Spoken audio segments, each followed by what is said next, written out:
मंडळी, एक अजून एक चर्चा चालू आहे आणि ती चर्चा ही की विधानसभेनंतर राष्ट्रवादी शरद पवार, राष्ट्रवादी अजित पवार या दोन्ही राष्ट्रवादी एका जागी येतील आणि सत्तेमधला फार मोठा हिस्सा ह्याचा असेल, असं ठामपणे का बोललं जातंय.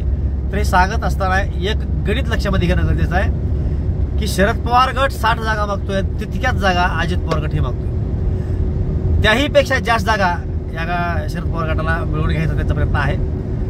परंतु मिनिमम 60 जागा आणि त्याही जागा ज्या ज्या ठिकाणी राष्ट्रवादीचे उमेदवार उभारतील ते राष्ट्रवादीच्या विरोधामध्ये राष्ट्रवादीचाच उमेदवार, अशा पद्धतीचं एक व्यूहरचना आखण्याचा याचा प्रयत्न आहे. म्हणजे ज्या ठिकाणी अजित पवार यांचा उमेदवार पडलाय त्याच ठिकाणी शरद पवार यांचा उमेदवार पडेल. महाराष्ट्राला असं दाखवलं जाईल की शरद पवार आणि अजित पवार हे एकमेकाचा सूड करतायत आणि त्यामुळं लढाई अजित पवार विरुद्ध शरद पवार, राष्ट्रवादी विरोधामध्ये राष्ट्रवादी अशा पद्धतीने असेल. बाकी मग भाजप वेगळ्या पद्धतीने लढेल. म्हणजे कदाचित उद्या भविष्यामध्ये राष्ट्रवादी वर्सेस राष्ट्रवादी, शिवसेना वर्सेस शिवसेना आणि काँग्रेस वर्सेस भाजप अशा पद्धतीने उमेदवार उभे करण्याचे एक राजकारण असू शकतं, ते घडू शकतं. परंतु राष्ट्रवादीमध्ये मात्र राष्ट्रवादीच्या विरोधामध्येच राष्ट्रवादीचे उमेदवार उभे करायचे आणि असे 60 उमेदवार जे खात्रीनं निवडून येतील. म्हणजे अजित पवारांचे आले काय, शरद पवारांचे आले काय, शेवटी दोघांनी एकत्रित यायचं आणि 145च्या आकड्यापैकी 60 उमेदवार ह्याचे असतील. त्यामुळं सत्तेमध्ये एक फार मोठा वाटा हिस्सा यांचा असू शकतो.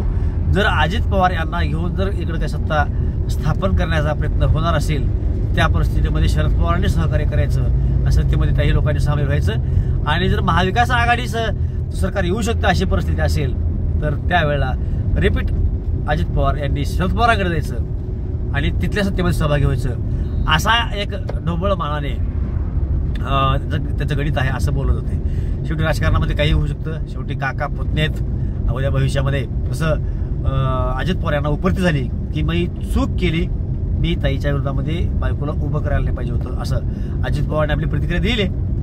त्यामुळं उद्या भविष्यामध्ये की माझ्याकडून चूक झाली आणि राजकारणामध्ये एका हव्यासापोटी मी बाहेर पडलो, परंतु मला माझी चूक कळली आणि त्यामुळे मी स्वघरी परतत आहे म्हणल्याच्या नंतर कोणी काय बोलू शकणार नाही. तसं होऊ शकतं, कारण त्यांचं राजकारण पाहता पवार कुटुंबियांचं हे परत एकत्रित येतील का तर ते नाकारता येऊ शकत नाही अशी परिस्थिती आहे. त्यामुळं 60 जागा तरी खात्रीच्या राष्ट्रवादीच्या येणार आहेत आणि त्यामुळेच राष्ट्रवादी विरोधामध्ये राष्ट्रवादी अशा पद्धतीचे उमेदवार उभे करण्याचा प्रयत्न या ठिकाणी शरद पवार आणि राष्ट्रवादी अजित पवार यांचा असणार आहे, अशा पद्धतीच्या चर्चा आहेत. आपल्याला काय वाटतं की असं काही नियोजन असू शकते का?